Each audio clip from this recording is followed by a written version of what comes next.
আল্লাহ রাব্বুল আলামিন জিবরাইল আলাইহিস সালাতু ওয়াস সালামকে বলেন, জিবরাইল যাও, মুহাম্মদ কেন কান্না করে, কান্নার কারণ জিজ্ঞাসা করো। জিবরাইল আলাইহিস সালাতু ওয়াস সালাম হাজির, এসে জিজ্ঞাসা করে কেন কান্না করেন। যদিও আল্লাহ তাআলা আপনার কান্নার ব্যাপারে জানেন, কান্নার কারণ জানেন, এরপরেও তিনি আপনার কাছে কারণটা শুনতে চান। নবীজি সাল্লাল্লাহু আলাইহি ওয়াসাল্লাম এইবার কান্নার কারণ বললেন। এক কথায় উম্মতের ব্যাপারে যা বলার সব কিছু জিবরাইল আলাইহিস সালামের কাছে বললেন।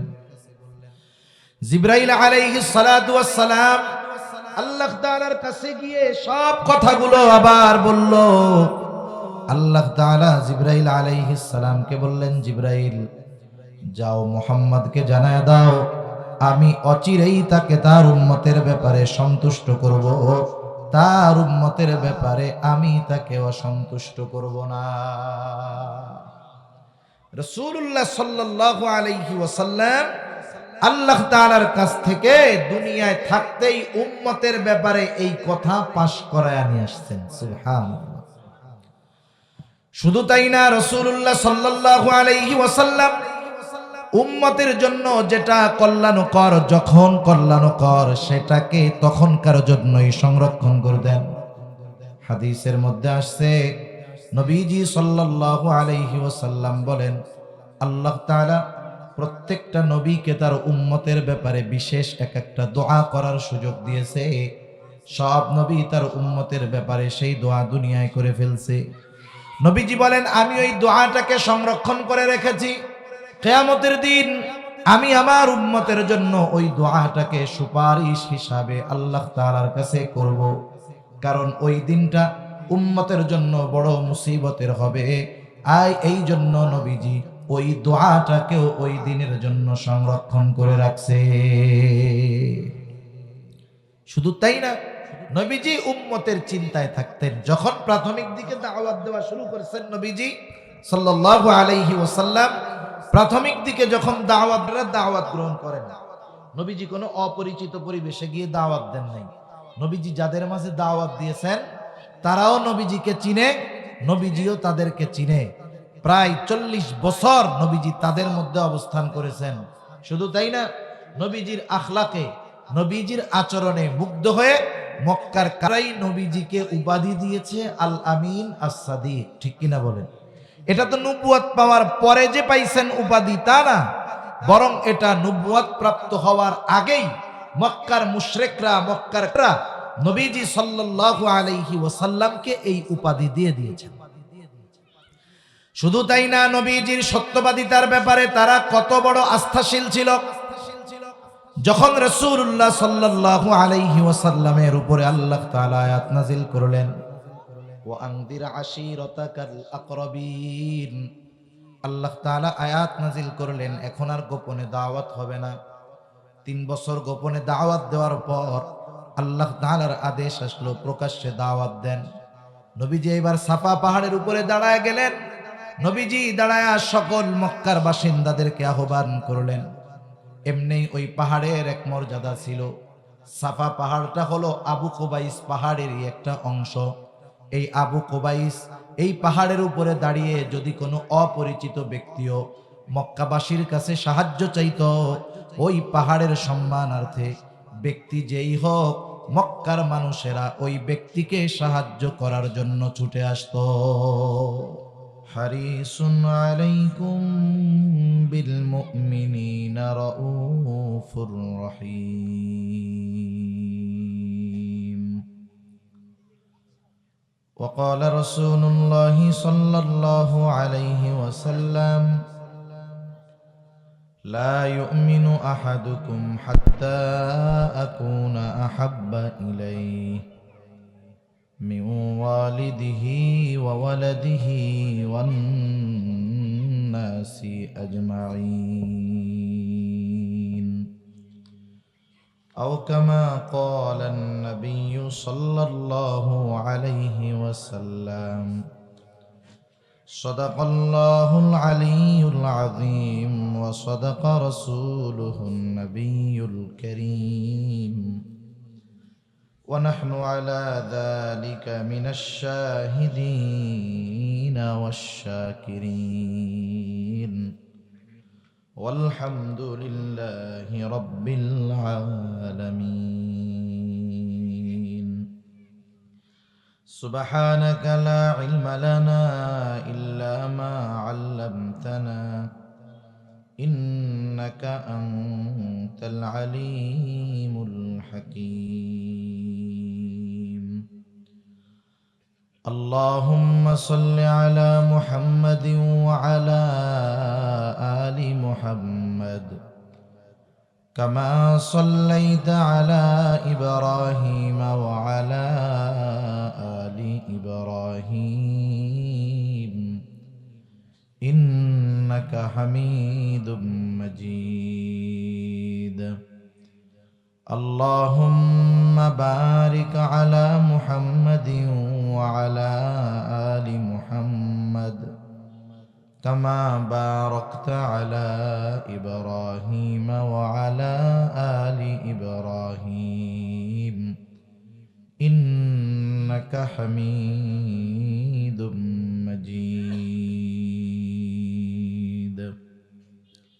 আল্লাহর মহব্বতে আমরা একটু জবান খুলে জিকির করি লা ইলাহা ইল্লাল্লাহ লা ইলাহা ইল্লাল্লাহ।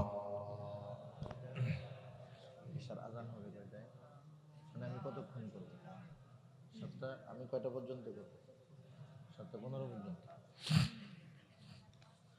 لا إله إلا الله لا إله إلا الله لا إله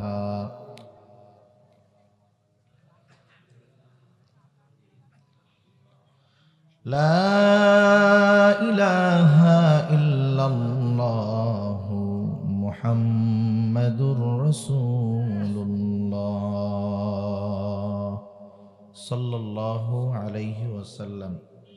আলহামদুলিল্লাহ, ঐতিহ্যবাহী গোপালগঞ্জ জেলার অন্তর্গত পাইককান্দি পঞ্চপল্লী আল জামিয়াতুল ইসলামিয়া শামসুল উলুম মাদ্রাসা ও ইয়াতিমখানার উদ্যোগে আয়োজিত ৩১তম বার্ষিক ওয়াজ মাহফিল।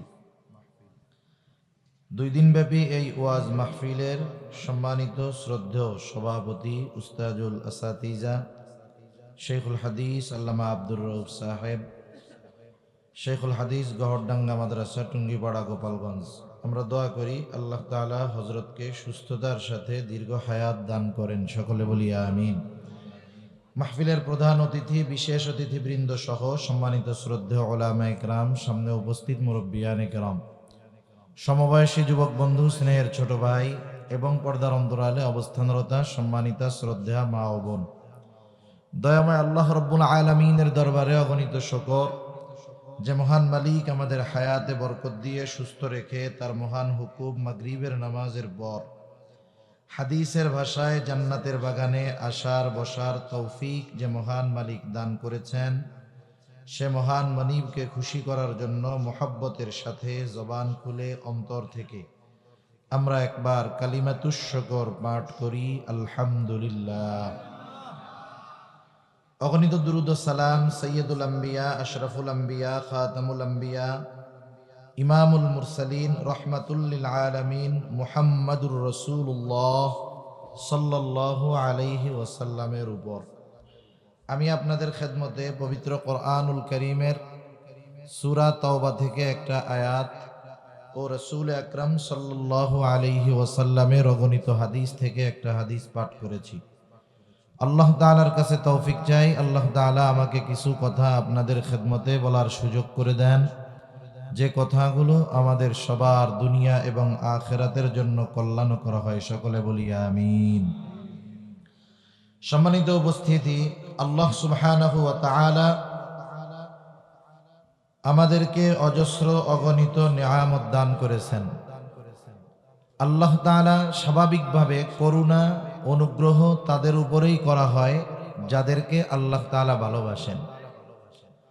আল্লাহ তাআলা যে বান্দাকে ভালোবাসেন এর কিছু আলামাত বান্দার কর্মের মাধ্যমেও প্রকাশ পায়। বান্দার কর্মের মাধ্যমেও প্রকাশ পায় যে আল্লাহ তাআলা আসলে বান্দাকে ভালোবাসেন। এজন্য যারা নেক কাজ বেশি বেশি করতে পারে, দ্বীনের কাজের সাথে বেশি বেশি সম্পৃক্ত থাকতে পারে, বোঝা যায় এই দ্বীনি কাজের সাথে সম্পৃক্ত থাকার তৌফিক কে দেন। আর ভালো কাজ করলে, দ্বীনের কাজ করলে খুশি কে হন? আল্লাহ তাআলা হন।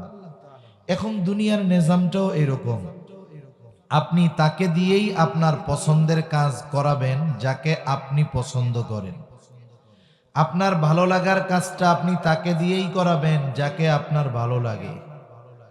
সেজন্য বান্দা যদি নেকের কাজ করতে পারে, ভালো কাজ করতে পারে, এর দ্বারা বোঝা যায় আল্লাহ সুবহানাহু ওয়া তাআলার ভালোবাসা তার উপরে থাকার কারণেই ওই নেকের কাজ করা তার জন্য সহজ করে দিয়েছেন কে? ওই নেকের কাজটা যত কঠিন হোক, যেমন মনে করেন শীতের শুরু, এখন দিন যাবে, শীতের প্রবণতা, শীতের প্রকট আরো বাড়বে। এই শীতকে উপেক্ষা করে অনেক আল্লাহর বান্দা গভীর রাত্রে ঠান্ডা পানি দিয়ে উঠে অজু করে, ঠান্ডা পানি দিয়ে অজু করে শীতের ভিতরে আল্লাহ তাআলাকে সেজদা দিবে, তাহাজ্জুদ নামাজ পড়বে, মসজিদে এসে ফজরের নামাজ জামাতের সাথে আদায় করবে। এই যে কঠিন কাজটাও আল্লাহ তাআলা ভালোবাসার কারণে কিছু বান্দার জন্য সহজ করে দেয়। সুবহানাল্লাহ। এজন্য আমরা আল্লাহ তাআলার কাছে দোয়া করব, আল্লাহ সুবহানাহু ওয়া তাআলা আমাদেরকে সকল ধরনের ভালো কাজে বেশি বেশি সম্পৃক্ত থাকার তৌফিক দান করুন। সকলে বলি আমিন। যে কোনো ভালো কাজ, ছোট হোক আর বড় হোক, এটাকে ছোট মনে করার কোনো সুযোগ নাই। কারণ রাসূলুল্লাহ সাল্লাল্লাহু আলাইহি ওয়াসাল্লাম বলেন, তোমরা কোনো ভালো কাজকে, নেকের কাজকে ছোট মনে করবা না, আবার কোনো গুনাহকেও ছোট মনে করবা না। কারণ হতে পারে ওই ছোট ভালো নেকের কাজটার কারণে আল্লাহ তাআলা মাফ করে দিতে পারে, আবার ছোট অন্যায়, ছোট গুনার কারণেও আল্লাহ তাআলা চাইলে শাস্তি দিতে পারেন কি পারেন না? পারেন। যেমন হাদিসের মধ্যে আসছে যে একজন দুশ্চরিত্রা মহিলা, সে রাস্তা দিয়ে যাচ্ছে, সে দেখলো একটা কুকুর পিপাসায় কাতরাচ্ছে। ওই সময় তো আর পানি পানের ওই রকম ব্যবস্থা ছিল না, কুয়া থেকে পানি তুলে পান করার মতো যোগ্যতা তো কুকুরের নাই। কুকুরের ওই অবস্থা দেখে ওই পাপী মহিলার কুকুরের প্রতি একটু দয়া অন্তরের মধ্যে জাগ্রত হলো। সে তার মোজাটাকে কুয়ার মধ্যে ফেলে ভিজায়া ওই মোজা দিয়ে পানি এনে কুকুরকে একটু পানি পান করাইল। কুকুরের তৃষ্ণা নিবারণ হলো। এতটুকু একটু ভালো কাজ আল্লাহ তাআলার কাছে এত পছন্দনীয় হয়েছে, নবীজি সাল্লাল্লাহু আলাইহি ওয়াসাল্লাম বলেন, এই কারণে আল্লাহ তাআলা এই মহিলাকে মাফ করে দিবেন। সুবহানাল্লাহ। আরেকজন মহিলার ব্যাপারে নবীজি সাল্লাল্লাহু আলাইহি ওয়াসাল্লাম বলেন, সে একটা বিড়ালকে বেঁধে রাখছে, খাইতেও দেয় না, ছেড়েও দেয় না, বিড়ালটা মারা গেছে। রাসূলুল্লাহ সাল্লাল্লাহু আলাইহি ওয়াসাল্লাম বলেন, এতটুকু মন্দ কাজের কারণে আল্লাহ সুবহানাহু ওয়া তাআলা তাকে পরকালে শাস্তি দিবেন। এজন্য আমার আপনার সামনে যখন কোনো নেকের কাজ করার সুযোগ আসবে, নেকের কাজটা ছোট হোক, আমি ওই নেকের কাজটাকে কাজে লাগাবো, সুযোগটাকে কাজে লাগাবো।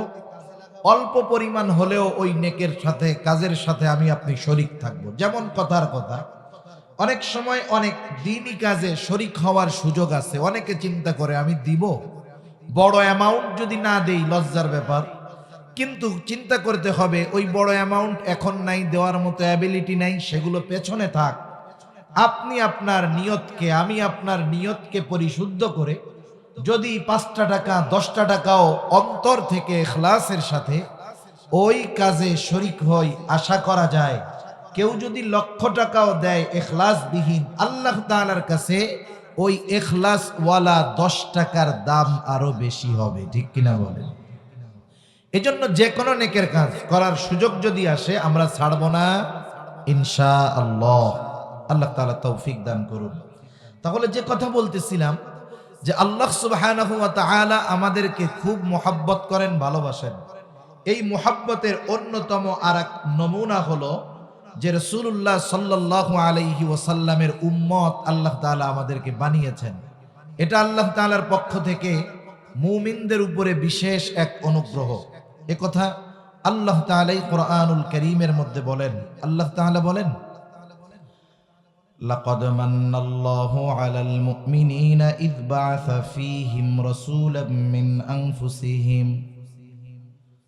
আল্লাহ রাব্বুল আলামিন বলেন, মুমিনদের উপর আল্লাহ তাআলার বিশেষ অনুগ্রহ যে আল্লাহ তাদের মধ্য থেকে তাদের জন্য একজন রাসূল প্রেরণ করেছেন। তাহলে রাসূলুল্লাহ সাল্লাল্লাহু আলাইহি ওয়াসাল্লাম হলেন মুমিনদের জন্য বিশেষ অনুগ্রহ। তবে আমার আপনার নবীর ব্যাপারে আল্লাহ তাআলা ঘোষণা করেছেন, আমার আপনার নবী যদিও মুমিনদের জন্য বিশেষ অনুগ্রহ, তবে গোটা সৃষ্টি জগতের জন্যই তিনি রহমত। রাসূল আকরাম সাল্লাল্লাহু আলাইহি ওয়াসাল্লাম গোটা সৃষ্টি জগতের জন্য রহমত। পবিত্র কোরআনুল কারীমের সর্বপ্রথম সূরা সূরাতুল ফাতিহা, এটা স্তর বিন্যাসের দিক দিয়ে 1 নম্বরে সূরা ফাতিহা।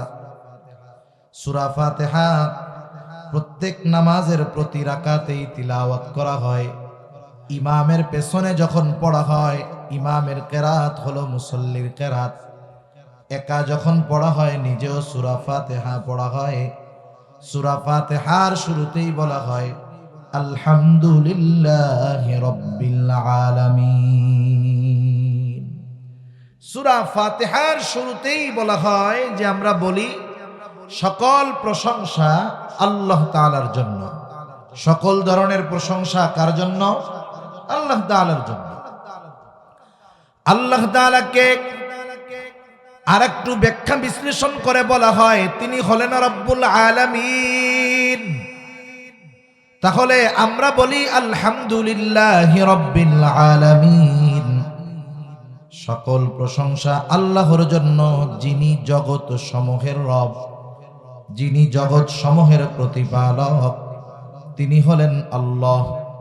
ওই জগৎ সমূহের রব, জগৎ সমূহের প্রতিপালক আল্লাহ আমার আপনার নবীর ব্যাপারে ঘোষণা দিচ্ছেন, ওয়ামা আরসালনাকা ইল্লা রাহমাতাল লিল আলামিন।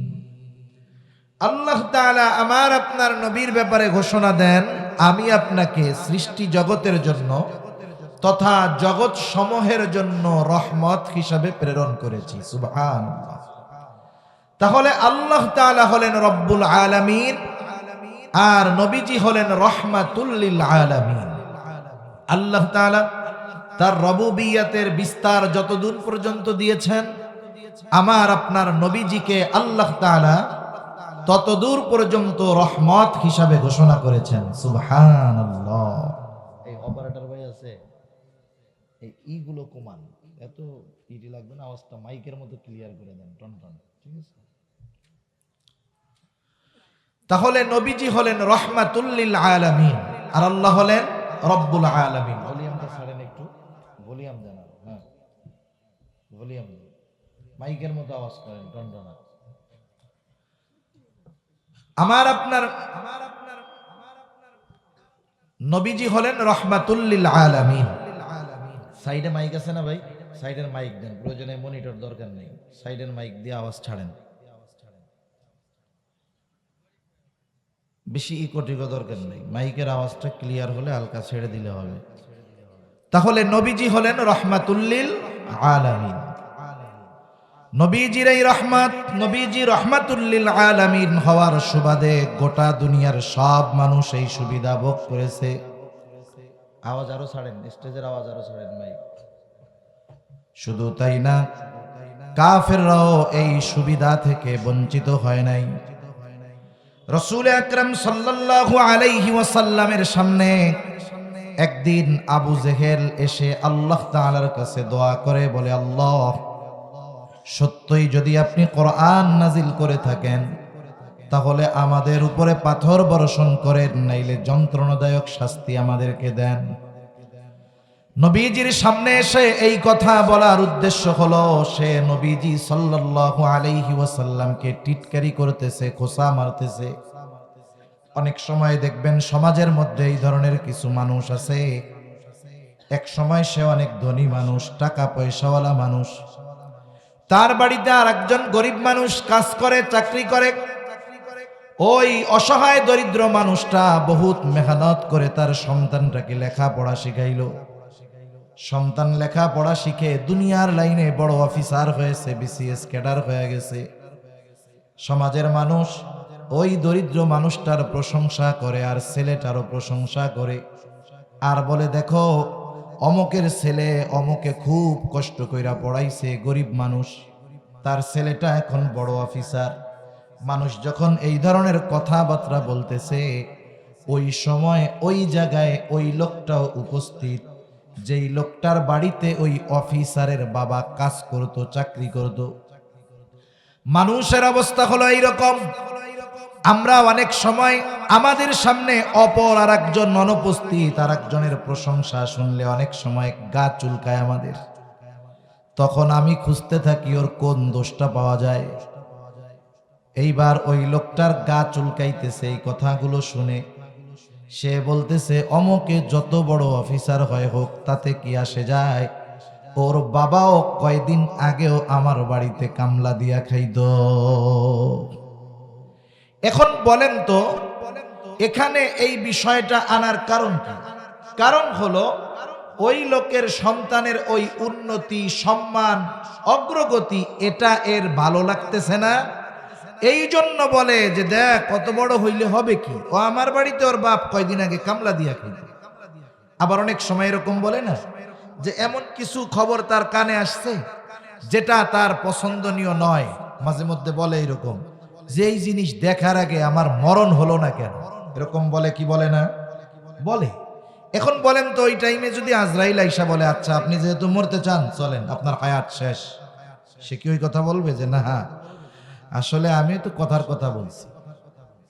আবু জেহেল যদিও বলতেছে আল্লাহ পাথর মারেন, নবীজির সামনে বলতেছে, বলার দ্বারা উদ্দেশ্য কি? উদ্দেশ্য হলো নবীজিকে একটু টিটকারি করা। ভাই মাইকের স্টেজের আওয়াজটা আর একটু বাড়ান, মাইকের আওয়াজ বুঝে নাই মনে হয় নাকি সমস্যা আছে? সমস্যা থাকলে থাক, ভোল্টেজ কম, কি বলেন?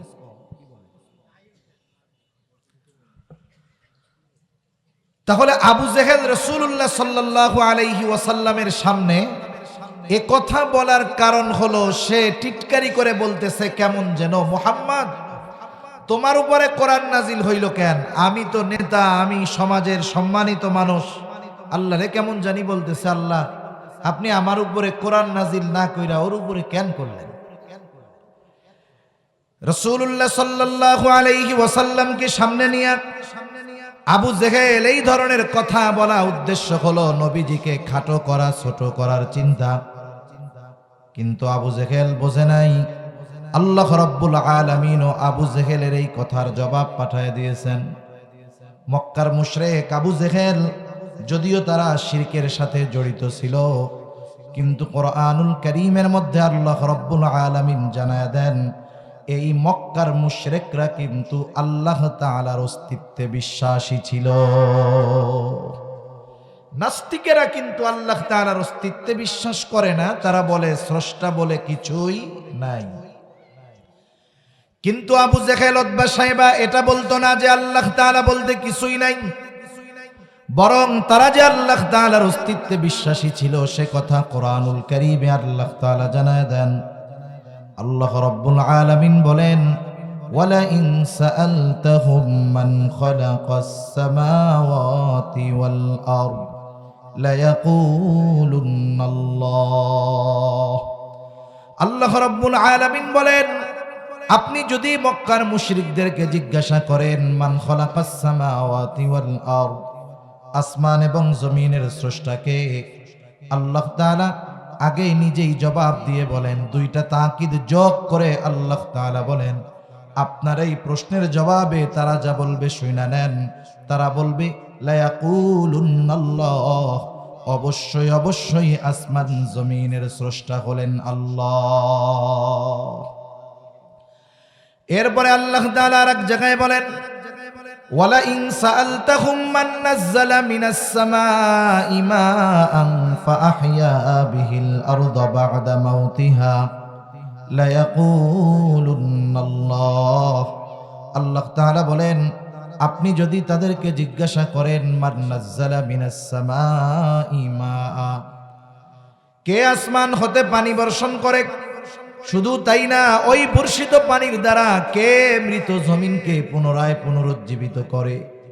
এই যে সামনে আস্তে আস্তে চৈত্র মাস আসবে, শীতের পরে যেই জমিনটা আমরা বসে আছি এটাও হয়তো শুকনা ঠনঠনা চৌচির হয়ে যাবে। এই যে দেখেন ওই শক্ত জমিনের উপরে যখন আসমান হতে পানি বর্ষণ করা হয়, এখন তো আধুনিক প্রযুক্তি, মোটর আছে, স্যালো মেশিন আছে, কিন্তু একটা সময় অবস্থা এমনটা ছিল না। ওই মক্কার মুশরিকরাও আসমানওয়ালার আসমানি পানির জন্য অপেক্ষায় থাকতো। আল্লাহ তাআলা সেই কথাই বলেন, আপনি যদি তাদেরকে জিজ্ঞাসা করেন কে আসমান হতে পানি বর্ষণ করে এবং ওই বর্ষিত পানির দ্বারা কে মৃত জমিনকে পুনরায় পুনরুজ্জীবিত করে, অর্থাৎ ফসল উৎপাদনের অনুপযুক্ত জমিনটাকে কে উপযুক্ত করে তুলে, আল্লাহ তাআলা জানায় দেন ওরা ওদের দেবদেবীদের কথা বলবে না, ওরা কি বলবে, লা ইয়াকুলুন্নাল্লাহ, অবশ্যই অবশ্যই এগুলো যিনি করেন তিনি কে। বৃষ্টি দেন আল্লাহ, এই জমিনকে ফসল উৎপাদনের উপযুক্ত করে তুলেন আল্লাহ। শুধু তাই না, আপনি যদি তাদেরকে তাদের স্রষ্টার ব্যাপারে জিজ্ঞাসা করেন যে তাদেরকে সৃষ্টি করেছে, আল্লাহ তাআলা বলেন, ওয়ালা ইন সাআলতাহুম মান খালাকাহুম লা ইয়াকুলুন্নাল্লাহ। আপনি যদি তাদেরকে জিজ্ঞাসা করেন তাদের স্রষ্টাকে, তারা তাদের দেবদেবীদের কথা বলবে না, নাস্তিকদের মতো বলবে না এমনিই আমরা হয়ে গেছি, বরং এই প্রশ্নের জবাবেও তারা বলবে লা ইয়াকুলুন্নাল্লাহ, অবশ্যই অবশ্যই আমাদের স্রষ্টা হলেন আল্লাহ। তাহলে এগুলার দ্বারা এই বিষয়টা বোঝা যায় যে আল্লাহ সুবহানাহু ওয়া তাআলার ব্যাপারে, অস্তিত্বের ব্যাপারে মক্কার মুশরিকেরা বিশ্বাসী ছিল, তবে তাদের শিরক এত জঘন্য পর্যায়ের ছিল যে তারা নিঃসন্দেহে বেঈমান। শুধু তাই না, আবু জেহেল দোয়া করে, নবীজি এক হাদিসের মধ্যে বলেন আবু জেহেল দোয়া করেছে, আল্লাহ তাআলা আবু জেহেলের দোয়াও কবুল করেছেন। বদরের যুদ্ধের দিন সকাল বেলায় আবু জেহেল আল্লাহ তাআলার কাছে দোয়া করে বলে, আল্লাহ, আজকের এই দিনে যারা হকের উপরে আছে, সত্যের উপরে আছে, আপনি তাদের বিজয় দান করেন। নবীজি সাল্লাল্লাহু আলাইহি ওয়াসাল্লাম বলেন, আল্লাহ তাআলা আবু জেহেলের দোয়া কবুল করেছেন এবং ওই দিন যারা হকের উপরে ছিল, সত্যের উপরে ছিল, আল্লাহ তাআলা তাদেরকে বিজয় দান করেছে। ওই আবু জেহেল আল্লাহ তাআলার কাছে দোয়া করতেছে, বলে, আল্লাহ, সত্যই যদি আপনি কোরআন নাজিল করে থাকেন তাহলে আমাদের উপরে পাথর বর্ষণ করেন, নাইলে যন্ত্রণাদায়ক শাস্তি আমাদের দেন। আল্লাহ তাআলা আবু জেহেলের এই দোয়ার আওয়াজ তো আল্লাহ তাআলা শুনছেন, নবীজির মাধ্যমে জবাব আল্লাহ তাআলা পাঠায় দিয়েছেন। আল্লাহ তাআলা জবাবে বলেন, না হাবিব, আপনি ওদেরকে জানায় দেন, আপনি তাদেরকে জানায় দেন, ওমা কানাল্লাহু লিয়ুআযযিবাহুম ওয়া আনতা ফীহিম। আপনি তাদেরকে জানায় দেন, কেমন যেন আল্লাহ তাআলা বলতেছে, আবু জেহেল, তুমি যেটা চেয়েছো সেটা আমি তোমাকে দিতাম, কিন্তু না দেওয়ার কারণ হলো রহমাতুল লিল আলামিন তোমাদের মাঝে আছে, এই জন্য এটা দিলাম না। যে আমি তাদেরকে, আপনি তাদের মধ্যে থাকা অবস্থায় কোনো আযাব দিব না। আল্লাহ তাআলা নবীজির জবান দিয়ে জানায় দিচ্ছেন যে তুমি তো আযাব চাইতেছো, পাথর বর্ষণ চাইতেছো, তা নবীজি তো রহমাতুল লিল আলামিন, উনি যেহেতু তোমাদের মধ্যে আছে, ওনার সম্মানার্থে আযাবের উপযুক্ত হওয়ার পরেও আমি তোমাদেরকে আযাব দিব না, কারণ উনি হলেন গোটা সৃষ্টি জগতের জন্য রহমত। এজন্য রাসূলুল্লাহ সাল্লাল্লাহু আলাইহি ওয়াসাল্লাম দোয়া করেছেন আল্লাহ তাআলার কাছে, আমাদের গুনার কারণে আল্লাহ তাআলা যেন আমাদেরকে সমূলে নির্মূল না করে দেন। আল্লাহ তাআলার কাছে দোয়া করেছেন যে আল্লাহ, আমার উম্মতের পাপের কারণে আপনি তাদেরকে সমূলে বিনাশ করে দিয়েন না। এই জন্য মাঝে মধ্যে একটু নড়াচড়া দিয়ে আল্লাহ তাআলা সতর্ক করে দেয়। আজকেও আমাদের দেশে ভূমিকম্প হয়েছে, খোঁজ খবর আছে নাকি আপনাদের? ভূমিকম্পের বৈজ্ঞানিক কারণ দেখেন ভিন্ন কথা। প্লেটের নড়াচড়া হয়, এই জন্য ভূমিকম্প হয়, এটা বিজ্ঞানীরা কারণ বের করছে। কিন্তু ভূমিকম্পের মূল কারণ জমিনের উপরে পাপাচার, অনাচার, গোনা, অন্যায়, জুলুম বেড়ে যাওয়ার কারণে জমিন মাঝে মধ্যে নড়া দিয়া সতর্ক করে দেয়। দুনিয়াব্যাপী ঘন ঘন ভূমিকম্প হইতেছে। আজকে ভূমিকম্পের মাত্রা ছিল 5.8, কিন্তু এই ভূমিকম্পের সময়টা ছিল বেশ লম্বা। আমার জন্ম যতদিন, এতদিন যেই কয়েকটা ভূমিকম্প টের পেয়েছি, এত দীর্ঘ সময় নিয়ে কোনো ভূমিকম্প হয় না। সময়টা বেশ লম্বা, কয়েক সেকেন্ডের মধ্যে কমপ্লিট হয়ে গেছে, কিন্তু আজকে বেশ লম্বা সময় নিয়ে ঝাঁকুনি কাঁপুনি থাকছে। একটু চিন্তা করে দেখেন, কিয়ামতের আগে এই ভূমিকম্প বেড়ে যাবে। ভাই আওয়াজ এটা দিতে বলেন, আওয়াজ আরো কমতেছে আস্তে আস্তে মাইকের। শুনতে পারতেছেন? আমার কানে আওয়াজ আসতেছে না, এই জন্য। তা যাই হোক, কিয়ামতের আগে ভূমিকম্প বেড়ে যাবে, কিন্তু আল্লাহ তাআলা উম্মতে মুহাম্মাদীকে একসাথে শেষ করে দিবেন না। এটা নবীজির দোয়ার বর্ণনা।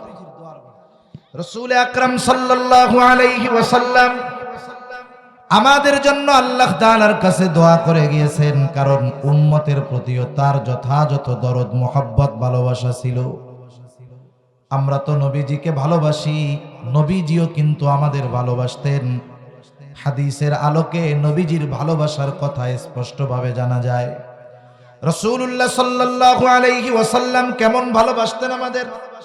আব্দুল্লাহ ইবনে আমর ইবনুল আস রাদিয়াল্লাহু তাআলা আনহু থেকে বর্ণিত হাদিস, তিনি বলেন, আন্নান নাবিয়্য সাল্লাল্লাহু আলাইহি ওয়াসাল্লাম তাআলা আলাইহিস সালাম, তিনি বলেন রাসূল আকরাম সাল্লাল্লাহু আলাইহি ওয়াসাল্লাম তিলাওয়াত করলেন যা আল্লাহ তাআলা ইব্রাহিম আলাইহিস সালাতু ওয়াস সালামের ব্যাপারে নাজিল করেছেন।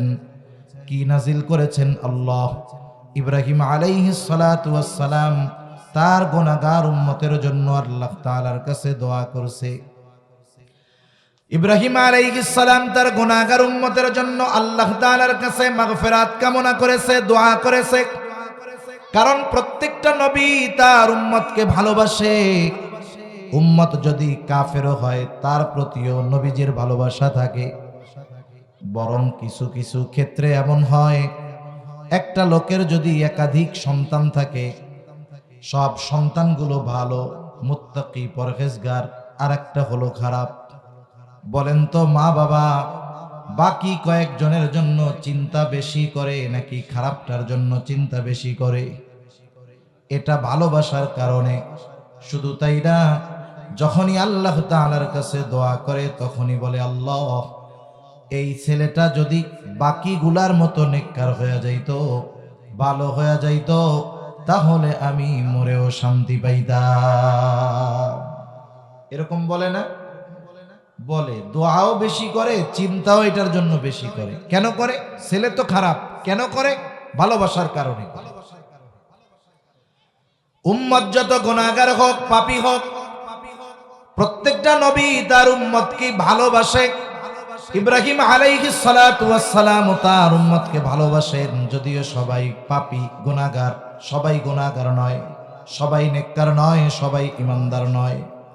ইব্রাহিম আলাইহিস সালাম আল্লাহ তাআলার কাছে দোয়া করতেছেন, বলেন, রব্বি ইন্নাহুন্না আযলালনা কাসীরাম মিনান নাস ফামান তাবিআনি ফাইন্নাহু মিন্নি ওয়া মান আসানি ফাইন্নাকা গফুরুর রহিম।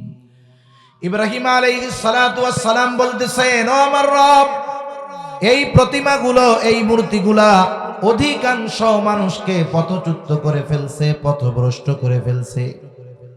যারা আমার অনুসরণ করেছে তারা তো আমার দলভুক্ত। ওমান আসানি, যারা আমার আনুগত্য প্রকাশ করে নাই, মূর্তি পূজা বাদ দেয় নাই, ঈমান আনে নাই, এরাও তো আমার উম্মত। আল্লাহ, কেমন যেন ইব্রাহিম আলাইহিস সালাম বলতেছে, আল্লাহ যদিও এরা পাপী তথাপিও তো এরা আমার উম্মত, সুতরাং আপনি তাদেরকে ক্ষমা করে দেন। কেন? ফাইন্নাকা গফুরুর রহিম, আপনি হলেন দয়াময়, আপনি হলেন ক্ষমাশীল, আপনি হলেন অতিশয় দয়ালু, সেই জন্য আমার এই গুনাহগার উম্মত গুলাকেও আপনি মাফ করে দেন। وقال عيسى عليه الصلاة والسلام إن تعذبهم فإنهم عبادك। ঈসা আলাইহিস সালাতু ওয়াস সালাম তার গুনাহগার উম্মতের জন্য দোয়া করেছে। ঈসা আলাইহিস সালাম বলতেছে, আল্লাহ ইন তুআযিবহুম ফাইন্নাহুম ইবাদুক, আপনি যদি তাদেরকে শাস্তি দেন তারা তো আপনারই উম্মত, আর আপনি যদি তাদেরকে ক্ষমা করে দেন, ওয়া ইন তাগফির লাহুম ফাইন্নাকা আনতাল আজিজুল হাকীম, আর আপনি যদি তাদেরকে ক্ষমা করে দেন, আপনি তো আজিজ, আপনি তো হাকিম, আপনি তো মহাপরাক্রমশালী, মহাপ্রজ্ঞাময়। আল্লাহ, আপনি যদি আমার উম্মত আপনার বান্দা এদেরকে ক্ষমা করে দেন, কেউ আপনার কাছে জিজ্ঞাসা করবে না, জবাবদিহিতা চাইবে না। এর কারণ হলো আপনি হলেন মহাপরাক্রমশালী আর মহাপ্রজ্ঞাময়। এই দুই নবী গুনাহগার উম্মতের জন্য দোয়া করছে। রাসূল আকরাম সাল্লাল্লাহু আলাইহি ওয়াসাল্লামের অন্তরের মধ্যে উম্মতের মুহাব্বতের জোশ উঠে গেছে। নবীজি এবার আল্লাহ তাআলার কাছে দোয়া করতেছে গুনাহগার উম্মতের জন্য। নবীজি দুই হাত উঁচু করে দিয়েছে, ফারাফা ইয়াদাইহি, নবীজি দুই হাত উঁচু করে দিয়া বলতেছে, ওয়াকালা আল্লাহুম্মা উম্মতি উম্মতি ওয়া বাকা। নবীজি হাত উঁচু করে কান্না করতেছে আর বলে, আল্লাহ আমার উম্মত, আমার উম্মত, আমার উম্মত। নবীজি শুধু এই বাক্যটা বলতেছে।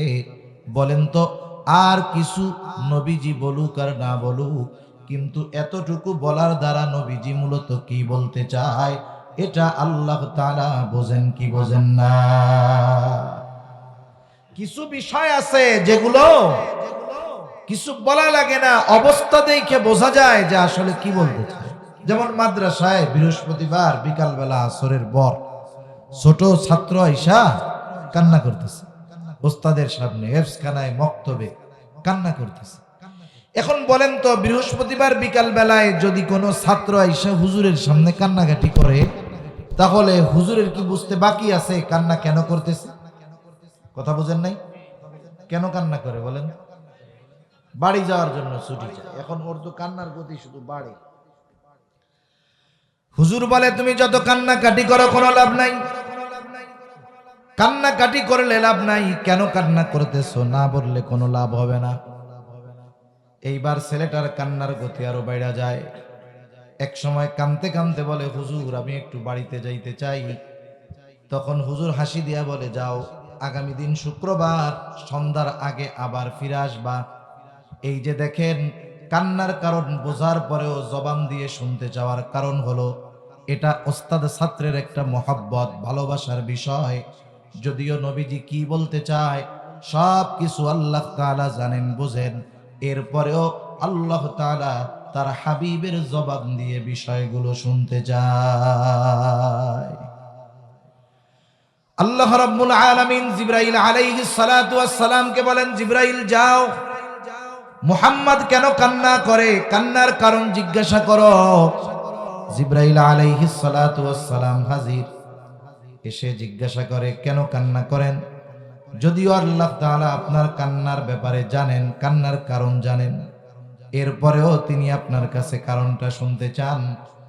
নবীজি সাল্লাল্লাহু আলাইহি ওয়াসাল্লাম এইবার কান্নার কারণ বললেন।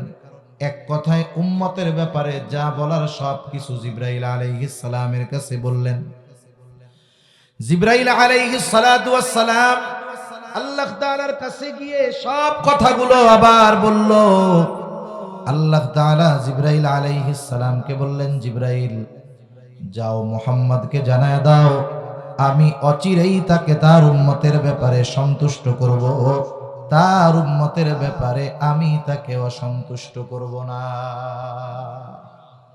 রাসূলুল্লাহ সাল্লাল্লাহু আলাইহি ওয়াসাল্লাম আল্লাহ তাআলার কাছ থেকে দুনিয়ায় থাকতেই উম্মতের ব্যাপারে এই কথা পাশ করায় নিয়ে আসছেন। সুবহানাল্লাহ। শুধু তাই না, রাসূলুল্লাহ সাল্লাল্লাহু আলাইহি ওয়াসাল্লাম উম্মতের জন্য যেটা কল্যাণকর, যখন কল্যাণকর সেটাকে তখনকার জন্যই সংরক্ষণ করে দেন।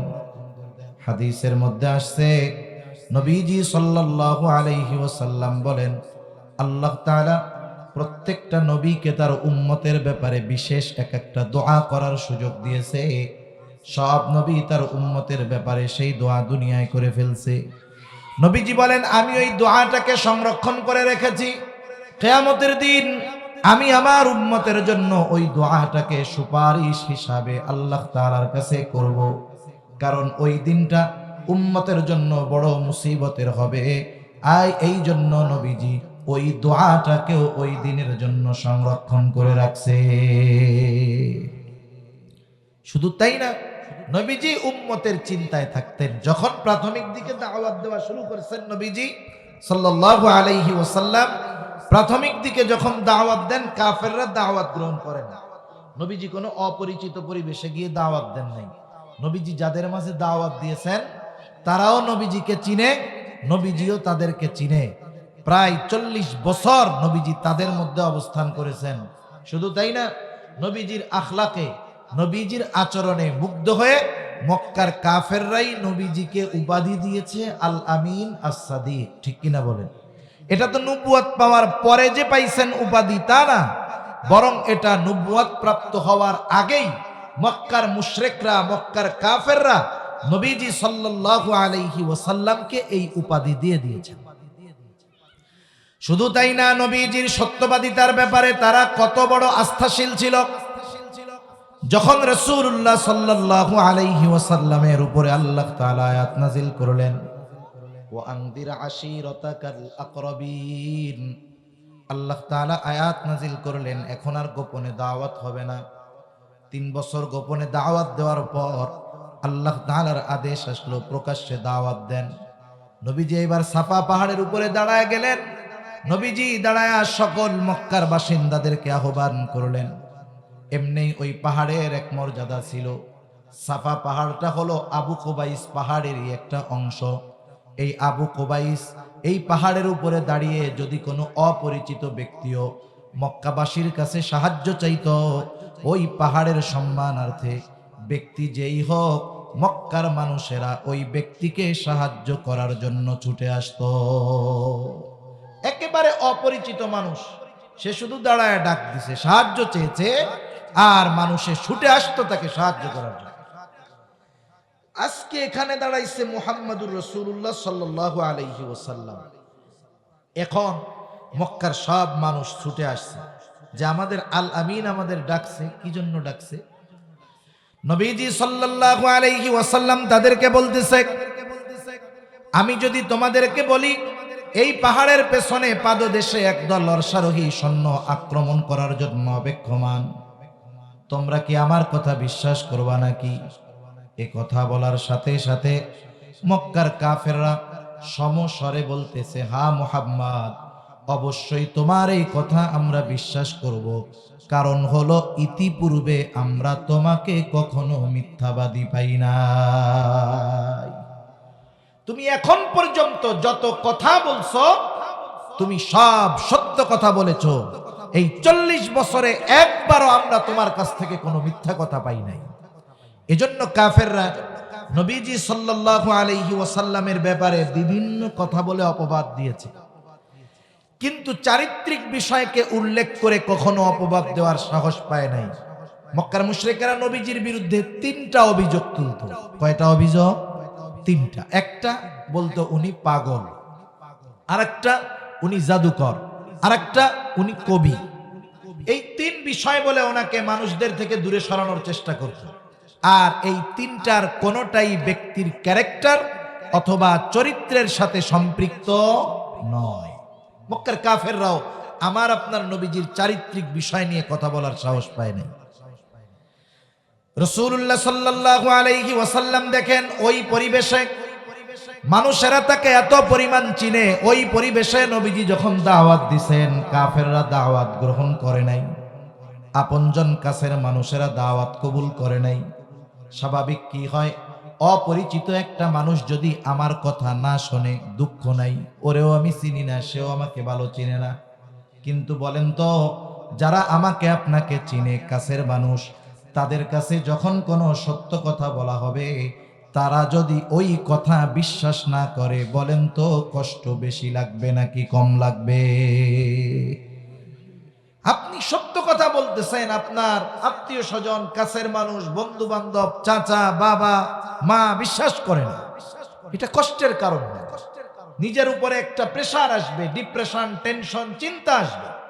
নবীজিও চিন্তায় পড়ে গেছে, না রে, এরা আমার যত কাছের হোক, যত পরিচিত হোক, এরা যদি আমার কথা না মানে, বিশ্বাস না করে, ঈমান না আনে, এদের ঠিকানা হবে জাহান্নাম। নবীজি সাল্লাল্লাহু আলাইহি ওয়াসাল্লাম চিন্তায় খানা দানা কমে গেছে, অসুস্থ হয়ে গেছেন, দুর্বল হয়ে গেছেন নবী। আল্লাহ তাআলা ওহী নাজিল করে জানায় দেন, লাআল্লাকা বাখিউন নাফসাকা আল্লা ইয়াকুনু মুমিনিন। আল্লাহ তাআলা বলেন, তারা ঈমান না আনার কারণে আপনি নিজেকে নিজে নিঃশেষ করে দিবেন। তার মানে উম্মতের চিন্তায় নবীজি কত বিভোর ছিলেন, উম্মতের চিন্তায় কতটা চিন্তিত ছিলেন। উম্মত ঈমান না আনার কারণে রাসূল আকরাম সাল্লাল্লাহু আলাইহি ওয়াসাল্লাম চিন্তায় অসুস্থ হয়ে যাইতেন।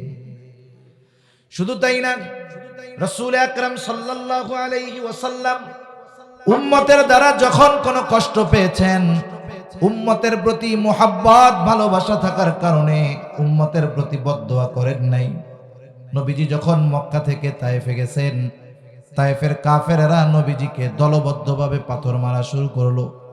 এমন নয় যে ছোট ছোট পাথর মারছে, রাসূলুল্লাহ সাল্লাল্লাহু আলাইহি ওয়াসাল্লামের গায়ে বড় বড় ধারালো ধারালো পাথর তারা নিক্ষেপ করেছে, যার কারণে পাথরের আঘাতে কেটেও গেছে, দাগ হয়ে গেছে শরীরের মধ্যে। আয়েশা সিদ্দিকা রাদিয়াল্লাহু তাআলা আনহা নবীজিকে একদিন গার মধ্যে দাগ দেইখা বললেন, ইয়া রাসূলুল্লাহ, আপনার কি কখনো বসন্ত হয়েছিল নাকি? নবীজি বলেন, না, আমার তো কখনো বসন্ত হয় নাই। তাইলে আপনার গায়ের মধ্যে এই দাগগুলো কিসের?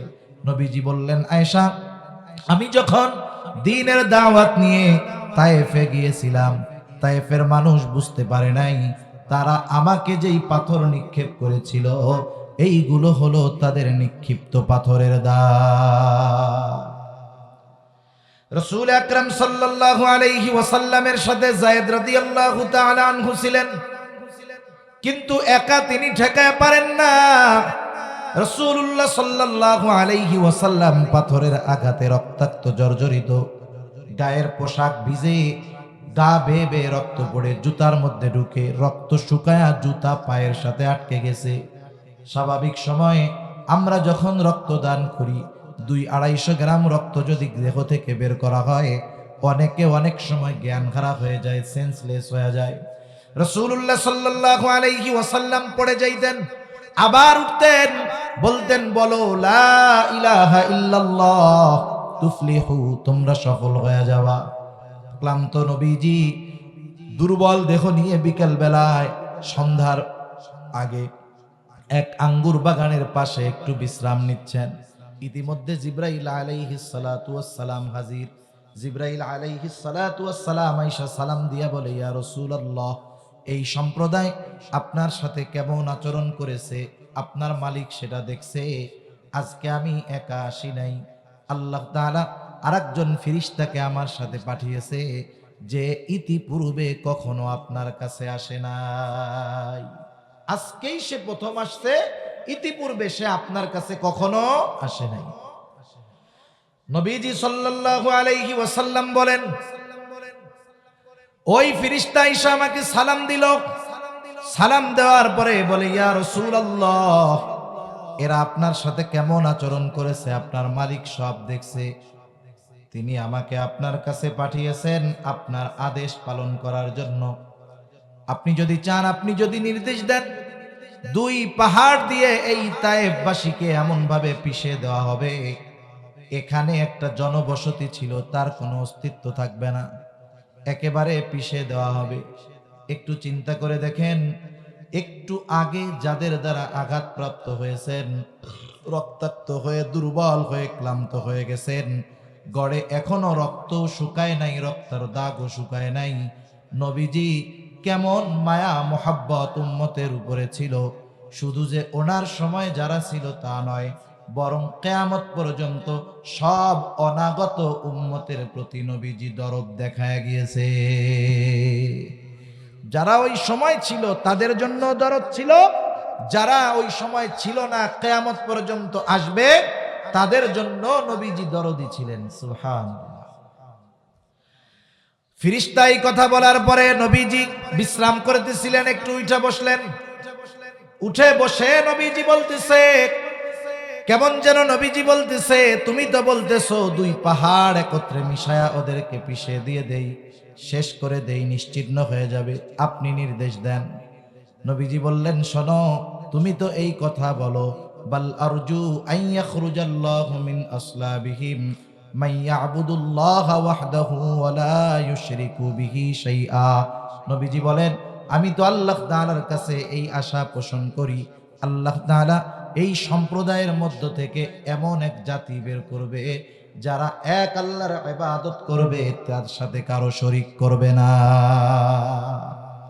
ওরা যা করে করুক, ওদের পরবর্তী প্রজন্ম হয়তো ঈমান আনবে, সেজন্য এদেরকে এই কাজ করা যাবে না। একটু চিন্তা করে দেখেন আমরা কতটা প্রতিশোধ পরায়ণ।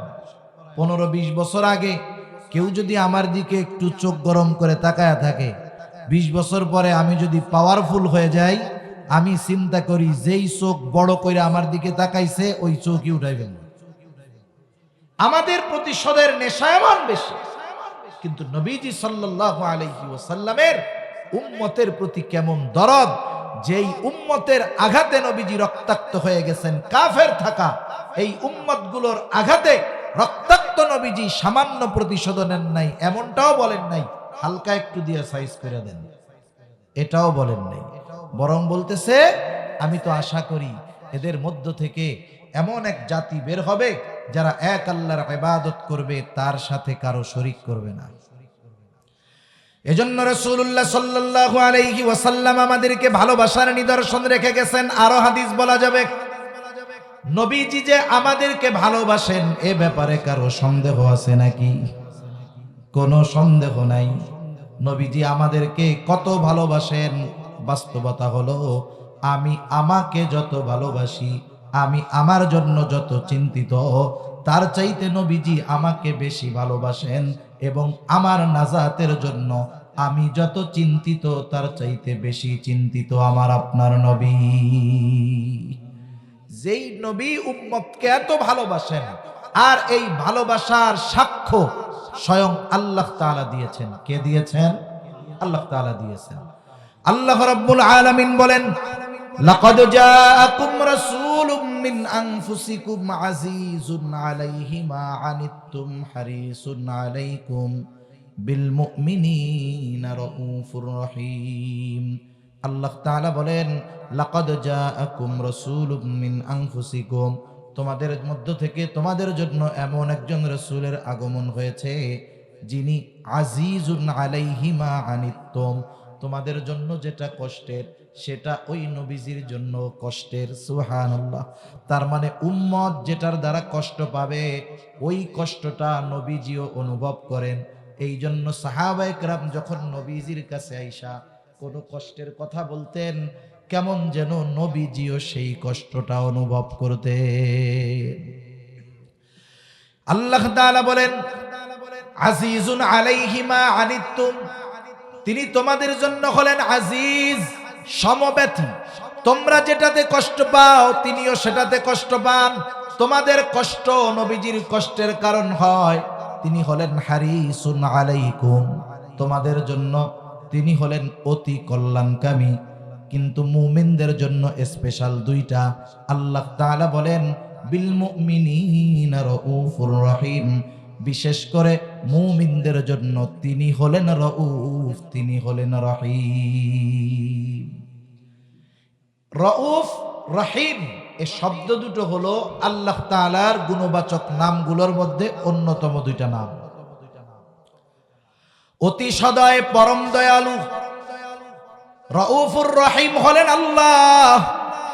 সেই আল্লাহ উম্মতের প্রতি নবীজির দরদ মায়া মোহাব্বত ভালোবাসা বোঝাতে গিয়ে বলতেছেন, নবী হলেন মুমিনদের জন্য রাউফুর রহিম, নবী হলেন মুমিনদের জন্য অতি সদয় পরম দয়ালু। কে বলতেছেন বলেন তো? নিজের গুণবাচক নাম উম্মতের প্রতি নবীজির মোহাব্বত বর্ণনা করতে গিয়ে নিজের গুণবাচক নাম আল্লাহ তাআলা নবীর শানে ব্যবহার করেছেন। তার মানে এ কথা বুঝতে কষ্ট হওয়ার কথা নয়, নবীজি আমাদেরকে সর্বোচ্চ ভালোবাসতেন। যেই নবী এত ভালোবাসে আমাদের, এখন বলেন তো সেই নবীর প্রতি আমাদের ভালোবাসার দরকার আছে না নাই? আছে। নবীজিকে ভালোবাসতে হবে নিজের জীবনের চাইতে বেশি। কিছু ভালোবাসা আছে, এটা আপ ডাউনের সুযোগ আছে, কম বেশি করার সুযোগ আছে। বাবার সাথে সন্তানের ভালোবাসা, এটাও দ্বীনের কারণে শত্রুতায় পরিণত হতে পারে। বাবার বিরোধী হয়ে যেতে পারে সন্তান, সন্তানের বিরোধী হয়ে যেতে পারে বাবা। সাহাবায়ে কেরাম দেখায়া দিছে, আবু উবাইদা ইবনুল জাররাহ রাদিয়াল্লাহু তাআলা আন যুদ্ধের ময়দানে বদর যুদ্ধের সময় তার বাপ জাররাহ কাফেরদের পক্ষে যুদ্ধ করতে আসছে। আবু উবাইদা চিন্তা করলেন বাবার থেকে দূরে দূরে সৈরা যুদ্ধ করবে, কিন্তু বাবার দিকে নজর রাখতেছে বাবা কি করে। খেয়াল করছে একবার দুইবার নবীজিকে হত্যার চেষ্টা করতেছে, আক্রমণের চেষ্টা করতেছে জাররাহ। তৃতীয়বার যখন আবু উবাইদা দেখলো তার বাবা জাররাহ পুনরায় ওই কাজ পুনরাবৃত্তি করার চেষ্টা করতেছে, এইবার ওনার ধৈর্যচ্যুত হয়ে গেছেন। উনি এইবার আর বাবাকে ছাড় দেন নাই। আল্লাহর মোহাব্বতে, নবীর মোহাব্বতে নিজে গিয়ে তলোয়ার দিয়ে নিজের বাবাকে দুনিয়া থেকে বিদায় করে দিয়েছে। এটা দুনিয়ার কোনো স্বার্থে করেন নাই, নবীজির মোহাব্বতে করছে। কার মোহাব্বতে? নবীজির মোহাব্বতে। এজন্য কিছু বিষয় আছে যেই ভালোবাসাগুলো আপ ডাউন হতে পারে। সম্পর্কের যে ভালোবাসা, এটা আপ ডাউন হইতে পারে, কিন্তু নবীজির প্রতি ভালোবাসা, এটা ডাউন হওয়ার কোনো সুযোগ নাই, শুধু বাড়তে হবে। এটা শুধু বাড়তে হবে, এটা কমার কোনো সুযোগ নাই। আর এই ভালোবাসা যত বাড়বে ইমান তত মজবুত হবে, ঠিক কিনা বলেন? কারণ এই ভালোবাসার সম্পর্ক ইমানের সাথে। কিসের সাথে? ইমানের সাথে। নবীজিও সে কথা বলেন।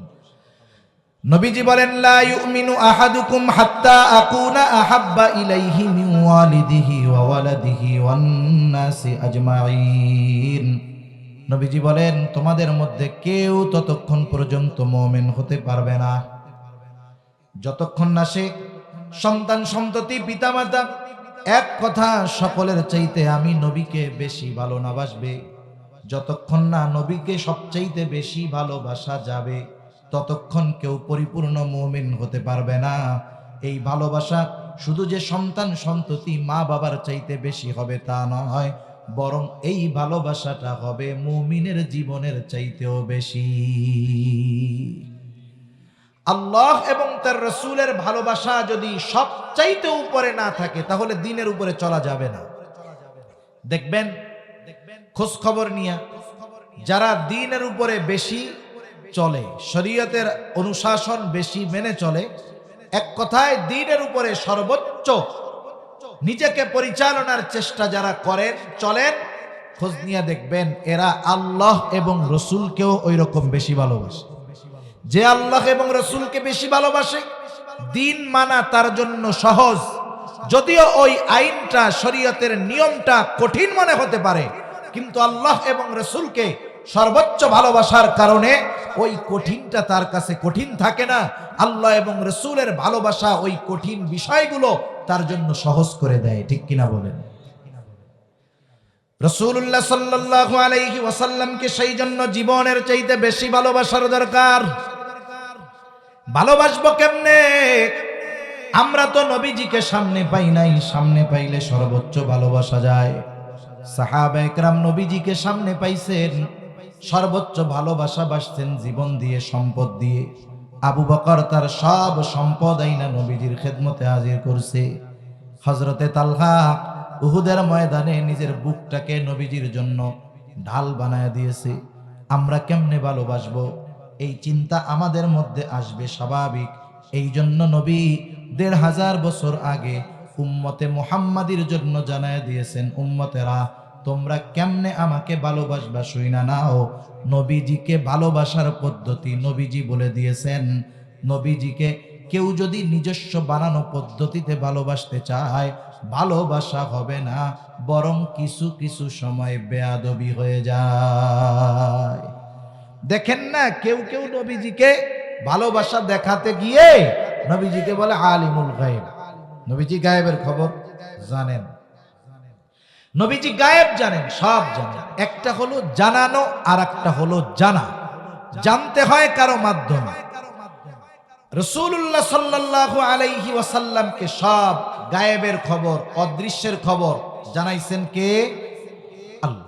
নবীজির কাছে গায়েবের খবর আছে, এই গায়েবের খবর নবীজিকে দিছেন আল্লাহ। আর গায়েবের সব বিষয়গুলো জানেন কে? আল্লাহ। নবীজিকে আল্লাহ যতটুকু জানাইছেন নবীজি ততটুকু জানে, সেই বিষয়গুলো উম্মতের জন্য নবীজি জানায় দিছেন। এই জন্য নবীজিকে আলিমুল গায়েব বলার সুযোগ নাই। নবীজির কাছে গায়েবের ইলম নাই, গায়েবের খবর আছে। নবীজিকে আল্লাহ তাআলা যেটা জানাইছেন নবীজি ওইটা জানছে। এখন যদি কেউ ভালোবাসতে গিয়ে নবীজিকে আল্লাহর সমকক্ষ দিয়ে দাঁড় করায়া দেয়, বলেন তো এটা ভালোবাসা হবে না বেয়াদবি হবে? একটা লেভেল আছে, যে যেই লেভেলের তাকে সেই লেভেলে রাখলে অসম্মান হয় না, বরং ওই লেভেল থেকে উঁচু লেভেলে যদি কেউ মুখ দিয়া বলে এটা আরো অপমান করা হয়। কথার কথা ধরেন, মাফ করবেন আমি বোঝানোর জন্য বলতেছি। মনে করেন একজন ভ্যান চালাইতেছে, ভ্যান চালক আছে না, ভ্যান চালায়। এখন গরমের দিন, প্রচন্ড গরম, ভ্যান চালায়া যাচ্ছে, আপনার এক জায়গায় যাওয়ার দরকার, সে খুব জোরে চালায়া যাইতেছে ভ্যানটা। আপনি তারে ডাক দিলেন, ও পাইলট দাঁড়াও। ভ্যানওয়ালারে কি বললেন? জোরে বলেন না, কি বললো? পাইলট। বলেন তো পাইলট হইতে হইলে কি করতে হয়? মন চাইলেই হওয়া যায় নাকি? বেসরকারি ভাবে পাইলট হইতে হয় টাকা মিনিমাম খরচ হবে, আবার টাকা থাকলেই হবে না, তাকে শিক্ষা থাকতে হবে। এখন ওই লোক যদি একটু বোধ সম্পন্ন হয় তাহলে বলবে ভাই চালাই ভ্যান, ভ্যানওয়ালা কোন পাইলট টাইলট কোয়েন না। কি বলবে? চালাই ভ্যান, ভ্যানওয়ালাই বলেন, পাইলট মাইলট বললেন না। এখন দেখেন আপনি মনে যদি তারে তখন বলেন যে বেটা পাইলট হইতে কত টাকা লাগে জানো? হ্যাঁ তুমি চালাও ভ্যান, তাতে কি পাইলট কইছি রাগও কেন? ও বলবে ভাই এটা বইলা অপমান করেন না আমারে। তার মানে দেখেন সে যেই লেভেলের, আপনি যখন তাকে ওই লেভেল থেকে উপর লেভেলে জুড়ায় দিতে চাইলেন, সে অপমান বোধ করলো, সে সম্মান বোধ করে নাই। কেউ যদি নবীজিকে আল্লাহর সমকক্ষ দাঁড় করায় দিতে চায়, এতে নবীজি খুশি হবেন না, বরং যারা এটা করে নবীজিকে ভালোবাসার দাবি করতে চায় ওরা বরং নবীজিকে অপমান করে। ঠিক কিনা বলে? সেজন্য নবীজিকে ভালোবাসার পদ্ধতি নবীজি শিখায় দিয়েছেন। নবীজির পদ্ধতিতে যদি আমরা নবীজিকে ভালোবাসি তাইলে কোনো বিপদ নাই। নবীজিকে কেমনে ভালোবাসতে হবে? নবীজি বলেন মান আহাব্বা সুন্নতি ফাকাদ আহাব্বানি ওয়া মান আহাব্বানি কানা মাই ফিল জান্নাহ। নবীজি বলেন যে আমার সুন্নাতকে ভালোবাসলো সে আমি নবীকে ভালোবাসলো, যে আমি নবীকে ভালোবাসলো সে আমার সাথে জান্নাতে অবস্থান করবে। নবীর সাথে জান্নাতে অবস্থান করতে চাই সবাই। এ আশা কার কার আছে? হাত উঁচা করি তো, নারায়ে তাকবীর, মাশাআল্লাহ, হাত নামাই। একটু চিন্তা করেন, নবীজির সাথে জান্নাতে থাকার খবর, সংবাদ, এটা সাহাবায়ে কেরামের কাছে এত আনন্দের ছিল। হযরত আনাস রাদিয়াল্লাহু তাআলা আনহু বলেন, একদিন এক গ্রাম্য সাহাবী আসছে। গ্রামের কিছু মানুষ আছে, এদের কথাবার্তায় আমরা মনে করি এরা মূর্খ, আসলে মূর্খ না, এটা তাদের সরলতা, বুঝে না আর কি। সরল মানুষ মুখ দিয়ে আসছে তা বলে দিচ্ছে। নবীজি একজনের সাথে কথা বলতেছে, ওই লোক দৌড়ে গিয়ে নবীজির কাছে গিয়ে বলতেছে মাতা সাআ, কিয়ামত কখন হবে? বলার একটা ভাব আছে, যেমন একই কথা প্রেজেন্টেশনের কারণে, উপস্থাপনের কারণে অর্থের মধ্যে, বুঝের মধ্যে আকাশ জমিন ফারাক হয়ে যায়। মনে করেন একজন আমাকে বা আপনাকে বলছে চা খান, আপনি বললেন কি খাবো না। চা খাবো না মানে, খাবো না মানে কি এখন খাবো না। কিন্তু আপনি কথাটা যদি একটু ধাক্কা দিয়ে বলেন চা খাবেন বা চা খান, খাবো না, বলেন তো অর্থ কি হইল? কি হইবে? মানে খাবো মানে যা আছে সব খাবো, শব্দ এক, বাক্য এক, শুধুমাত্র বলার ভঙ্গিমার কারণে অর্থের পুরা বিপরীত একটা অর্থ দাঁড়ায় গেছে। এখন ওই সাহাবী আয়েশা যেভাবে বলছে যে কখন কিয়ামত হবে, ওনার ভাবটা এরকম যে উনি কিয়ামতের জন্য রেডি, কিন্তু কিয়ামত আসতেছে না, এরকম হলো অবস্থা। আপনি এই বিজয় বাসা গিয়ে টিকিট কাটছেন বাসের, 10টার গাড়ি, এখন 10:30 বাজে, আপনি তো যাওয়ার জন্য রেডি নাকি? বাস তো আধা ঘন্টা লেট, কাউন্টারে যে কি বলেন ওই সময়, এই মিয়া বাস কই, আসে না কেন, বা বাস কখন আসবে? টিকিট কাটার আগে বাস কখন আসবে আর টিকিট কাটার পরে সময় হওয়ার পরে বাস কখন আসবে, এই দুই কথার মধ্যে তফাৎ আছে। আপনি যখন টিকিট কাটছেন 10টার টিকিট, বাস আসে নাই, 10:20 যায় বলতেছেন বাস কখন আসবে, এই বলার দ্বারা কি আছে? এর মধ্যে কথা আছে। এই মিয়া টিকিট কাইটা বসে আছি, 10টার গাড়ি, এখনো খবর নাই, বাস কেন আসে না, এই হলো কথাটা। তা ওনার বলার ভাব হলো এরকম যে কিয়ামতের জন্য উনি প্রস্তুত, কিন্তু কিয়ামত আসতেছে না। এজন্য নবীকে জিজ্ঞাসা করতেছে যে কিয়ামত কখন আসবে। কিছু প্রশ্নের পরে জবাব দেওয়ার চাইতে আবার প্রশ্ন করাটা জরুরি হয়ে যায়। নবীজি সাল্লাল্লাহু আলাইহি ওয়াসাল্লাম কথা শেষ, এবার বলতেছে ওই ব্যক্তি কোথায় যে প্রশ্ন করলো মাতাসা, কিয়ামত কখন হবে? ওই লোকটা বলে ইয়া রাসূলুল্লাহ আমি।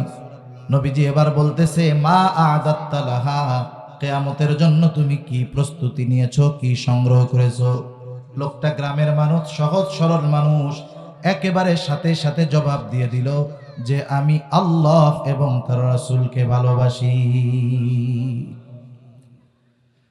নবীজি সাল্লাল্লাহু আলাইহি ওয়াসাল্লাম বুঝলেন এই লোকের এই জবাবের মধ্যে কোনো কৃত্রিমতা নাই, এই লোকটাই কথাটা অন্তর থেকে বলছে। নবীজিও তাকে বললেন যে যাকে ভালোবাসে তার সাথে অবস্থান করবে। লোকটা এবার বাড়ির পথে হাঁটা দিল। হযরত আনাস রাদিয়াল্লাহু তাআলা আনহু বলেন নবীজির মুখে এই কথা শুনবার পর, ঈমান আনার পরে আমরা এতটা খুশি হই নাই নবীজির মুখে এই কথা শুনে আমরা যতটা খুশি হয়েছি। তাহলে সেই নবীজির সাথে থাকার সুযোগ জান্নাতের মধ্যে নসিব হয়ে যাবে যদি নবীজির সুন্নাতকে আমরা মহব্বত করি। আর একটা বিষয় হলো নবীজির সাথে থাকতে হইলে জান্নাতে তো যাওয়ার দরকার। তাইলে জান্নাতে যাবে কারা? নবীজি বলেন কুল্লু উম্মতি ইয়াদখুলুনাল জান্নাতা ইল্লা মান আবা, আমার সব উম্মত জান্নাতে প্রবেশ করবে আবা উম্মত ছাড়া। জিজ্ঞাসা করা হলো ইয়া রাসূলুল্লাহ আবা উম্মত কারা? নবীজি বললেন মান আতাআনি দাখালাল জান্নাহ ওয়া মান আসানি ফাকাদ আবা, যে আমার আনুগত্য করলো সে জান্নাতে প্রবেশ করবে, যে আমার আনুগত্য করলো না সে আবা উম্মত, সে জাহান্নামে যাবে। তাহলে দুই হাদিস কি যদি মিলানো হয়, কথাটা এই রকম হয় যে নবীজির সুন্নাতকে মুহাব্বত করে যারা অনুসরণ করবে তারাই জান্নাতে যাবে, নবীর সাথে থাকবে। এই জন্য নবীজিকে যদি ভালোবাসতে হয় তাহলে নবীজির সুন্নতকে মুহাব্বতের সাথে অনুসরণ ছাড়া বিকল্প নাই। এখন বলেন নবীজির সুন্নাত মানতে গেলে বিভিন্ন কথা আসে না? যেমন যুবক মানুষ কথার কথা মনে করেন দাড়ি রাখবে, দাড়ির কথা কেন কয় হুজুররা বেশি? দাড়ির সুন্নাতের কথা হুজুররা কিন্তু বেশি বলে, বুজুর্গানে দিনও বলে, ওলামায়ে কেরাম বলে, যারা নসিহত করে এরা বলে। কেন? দাড়ি হলো এমন এক সুন্নাত যেই সুন্নাতের কারণে অন্যান্য অনেক সুন্নাত সহজ হয়ে যায়। দাড়ি হলো এমন এক সুন্নাত যেই সুন্নাতের কারণে অনেক বড় বড় গুনার থেকে বাঁচা যায়। যেমন দেখবেন মানুষও এটা দাড়িওয়ালাদের কাছে আশা করে। মনে করেন একজন লোকের দাড়ি আছে, নামাজ কালাম কিচ্ছু পড়ে না, সে একটা বাটপারি করছে, মিথ্যা কথা বলছে। মানুষ কি বলে, আরে মিয়া দাড়ি মুখে নিয়ে মিথ্যা কথা কইলা, এ কথা বলার দ্বারা তার দাড়ির প্রতি যে শ্রদ্ধা, মোহাব্বত, ভালোবাসা, এটার একটা বহিঃপ্রকাশ পাওয়া গেছে। ও আশা করে না যে দাড়ি মুখে নিয়ে কেউ মিথ্যা কথা বলে। এজন্য দাড়ির সুন্নাতের কথা বলা হয় আর কি। এই দাড়ির এক সুন্নাত পালন করলে অনেক সুন্নাত সহজ হয়ে যায়। এখন মনে করেন যুবক মানুষ কলেজে পড়ে, দাড়ি নাই, দাড়ি রাখার কথা যদি ওরে বলা হয়, ও যে কজগুলো দেখায়, কারণগুলো দেখায় না রাখার, এর মধ্যে একটা হলো বলবে, হুজুর এখন কলেজে মাত্র পড়ি, সবাই ভাইয়া বলে, আর যখন দাড়ি টাড়ি রাখবো ভাইয়া টাইয়া কবে না, দেখবেন ওই বাসের হেল্পার, বাপের বয়সী, দাদার বয়সী, ও আমার কাকা ডাকবে। বুঝেন নাই? কি ডাকবে? চাচা ডাকবে। এখন তো ভাইয়া বলে। আবার দেখেন কতজন দাড়ি রাখে না, পড়াশোনা শেষ, চাকরি করে, দাড়ি রাখেন, নামাজ কালাম পড়েন না, বিয়া শাদী করি এরপরে দাড়ি রাখবেন। কেন? বলে বিয়া শাদী করার আগে দাড়ি রাখলে ভালো মেয়েরা পছন্দ করবে না। এখন বলেন তো, যেই মেয়ে দাড়ি আর দাড়িওয়ালারা পছন্দ করে না, সে ভালো মেয়ে কেমনে? ঠিক কিনা বলেন? তুমি যতই চেহারা দেখে বিবাহ করো না কেন, তার জন্য তুমি তোমার মুখটাকে যতই ক্লিয়ার রাখো না কেন, যেই মেয়ে মনে করে দাড়ি আর দাড়িওয়ালা ভালো না, ওই মেয়ে ঘরে আসার পরে আখেরাতে কি আছে জানি না, দুনিয়ায় মিনি জাহান্নাম তুমি দেখতে পাবা। এজন্য সাবধান। দাড়ির সুন্নাত হলে এমন সুন্নাত, দাড়ি রাখতে গিয়া যদি কারো চাচা বা দাদা যে কোনো কথা বা তিরস্কার শুনতে হয়, শোনা লাগুক, অসুবিধা নেই। দুনিয়ায় দাড়ি রাখার কারণে, সুন্নাতের উপরে চলার কারণে যদি কেউ তিরস্কার করে, ওই তিরস্কারকে যদি হজম করা যায়, আশা করা যায় এই কারণে আল্লাহ তাআলা তাকে জান্নাত পুরস্কার দিয়ে দিবে। সর্বশেষ একটা কথা একটু চিন্তা করে ভাববেন, বাড়িতে গিয়ে ভাববেন, চিন্তা করবেন। যারা সুন্নাতের উপরে আছেন তারাও চিন্তা করবেন, যারা নাই তারাও চিন্তা করবেন। বলেন তো, প্রতিনিয়ত আমাদের দেশে লোকজন মারা যায় কি যায় না? আমাদের অঞ্চলেও মারা যায়, সব জায়গায় মারা যায়। একটা লোক মারা গেল, মারা যাওয়ার পর তাকে গোসল দেওয়া হলো, কাফন পরানো হলো, জানাজা দেওয়া হলো, লাশের খাটিয়া নিয়ে লাশটাকে নিয়ে যাওয়া হলো কবরের পাশে। এইবার লাশটাকে কবরে নামানো হবে। বলেন তো, এই কবরে নামানোর সময় একটা দোয়া পড়ে, দোয়াটা আপনাদের জানা আছে? বিসমিল্লাহি ওয়া আলা মিল্লাতি রাসূলিল্লাহ, বিসমিল্লাহি ওয়া আলা মিল্লাতি রাসূলিল্লাহ। এই দোয়াটা আমরা সারা জীবন পড়ে গেলাম, সারা জীবন পড়ি। আমি মারা গেলেও পড়বে, অন্য কাউকে কবরস্থ করার সময়ও পড়বে।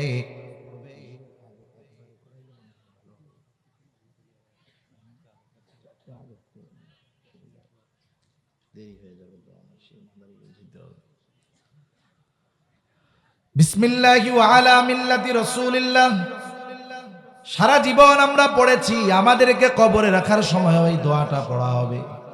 কিন্তু পড়লাম, কিন্তু এই দোয়ার সারমর্ম কি এটা হয়তো আমরা অনেকে বুঝি নাই। একটা শব্দের শুধু শাব্দিক অর্থ দিয়ে ওই শব্দের গভীরতা নির্ণয় করা যায় না। এই জন্য দেখবেন যারা শাব্দিক অনুবাদ পড়ে আলেম হতে চায়, হাদিস বিশারদ হতে চায়, ওরা এক সময় গিয়ে দেখা যায় হাদিস অস্বীকারীও হয়ে যায়। ঠিক কিনা বলেন? এই জন্য শাব্দিক জ্ঞান অর্জনের সাথে সাথে এই শব্দের গভীরতা বোঝার জন্য দীর্ঘদিন উলামায়ে কেরাম মেহনত করার পরে একটা শব্দের তাৎপর্য পূর্ণভাবে অনুধাবন করতে পারে। দোয়ার মধ্যে আমরা মূলত যেই কথাটা বলি, বুজুর্গানে দিন বলেন, কথাটা মূলত হলো এইরকম: আল্লাহ তাআলার নামে এখন এমন এক ব্যক্তিকে আমি কবরস্থ করতেছি, যেই ব্যক্তির গোটা জীবন সুন্নাতের উপরে ছিল, সে সুন্নাতের অবস্থায় মরছে, এবং তাকে যখন কবরস্থ করা হচ্ছে তখনও সে সুন্নাতের উপরে আছে। এই দোয়া বইলা যেই লোকটাকে কবরে রাখা হলো, দেখা গেল ওই লোকটার মুখেই দাড়ি নাই। এখন বলেন তো, এই দোয়া বা এই কথা তার জন্য সত্য হবে না মিথ্যা হবে? হায়াত মৌতের কথা বলা যায়, যে সুন্নাতের উপর নাই সে যদি মারা যায়, এই দোয়া তার জন্য সত্য হবে না, এ দোয়া হবে তার জন্য মিথ্যা। আখিরাতের এই অনন্তকালের সফরের প্রধান ঘাঁটি, প্রথম ঘাঁটি কবর, এই সফর তাকে শুরু করানো হবে একটা মিথ্যা দিয়া। এর পরবর্তী অবস্থা কি হবে আল্লাহই ভালো জানে। ঠিক কিনা বলেন? এজন্য আমরা নবীজির সুন্নাতকে মুহাব্বতের সাথে অনুসরণ করব তো ইনশাআল্লাহ। সুন্নাত মানতে গিয়ে কেউ যদি তিরস্কার বলে, যে ভাইয়া বলার কথা সে যদি চাচা বলে, বলুক, কোনো অসুবিধা নাই। দাদা বলে, বলুক, অসুবিধা নাই। তিরস্কার করে, করুক, অসুবিধা নাই। মোল্লা বলে, জঙ্গি বলে, বলুক। এই কথাটুকু যদি দুনিয়ায় হজম করতে পারি, এই তিরস্কারটা আখেরাতে এই কথাগুলোর কারণে জান্নাত পুরস্কার পাওয়া যাবে ইনশাআল্লাহ। আল্লাহ তাআলা আমাদের সবাইকে বুঝবার তৌফিক দান করুন। সর্বশেষ, এই যে সুন্দর প্রতিষ্ঠান, অনেক সুন্দর লাগে না দেখতে? মসজিদ সুন্দর, মাদ্রাসা সুন্দর, পরিচালনায় যারা আছে সুন্দর, যারা সহযোগিতা করে সব সুন্দর। যেহেতু আপনারা মাদ্রাসার মুহাব্বতে আসছেন, সর্বশেষ পরেও আলোচনা হবে, আগামী দিনও হবে। তা আমি একটু আপনাদের কাছে আরজ করি, মাদ্রাসার মুহাব্বতে কেউ যদি থাকেন, 5,000, 10,000, 2,000, 3,000, 1,000 একটু মেহেরবানি করে নগদে যদি থাকে দিতে পারেন, না